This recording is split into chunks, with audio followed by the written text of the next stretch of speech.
operator paid to another wasn't truly cost-based. And over the ensuing decade, the FCC kept saying to the industry, get together and work something out and come back to us with a credible proposal. There were many efforts to that end. In 2004, there was the Inter-Carrier Compensation Forum proposal. In 2005, there was something called the Missoula Plan. And finally, in 2010, there was something called the ABC Plan.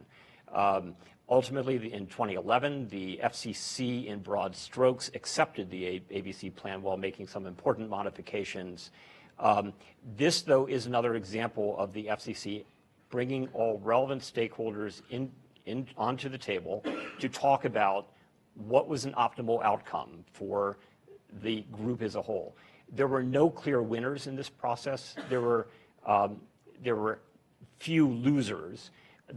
Many people who observed this viewed the collective outcome as sort of a Benthamite result where the collective utility of the stakeholders, including consumers, was maximized. The other example I want to give of this, where things that look like government mandates are in fact government-enforced multi-stakeholder agreements, is the Open Internet Order that we talked a lot about yesterday.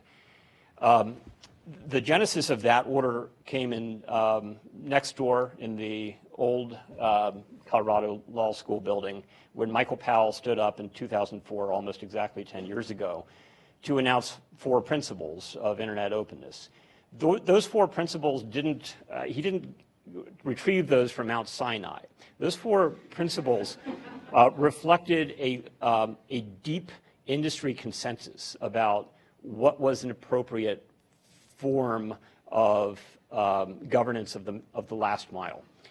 And he didn't make them into rules, but he did what people call classic jawboning, which is essentially, don't make me codify these, but here's what I understand your norms to be, and please go follow them and continue the conversation about what these norms should be.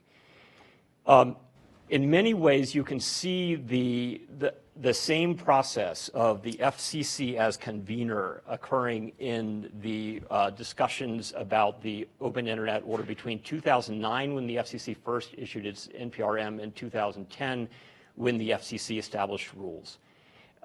The 2009 NPRM was very broad and reflected on some issues some degree of technological naivete. What happened in the intervening year is that there was a massive multi-stakeholder effort where all parties that were interested, this includes ISPs, it includes content providers, it also includes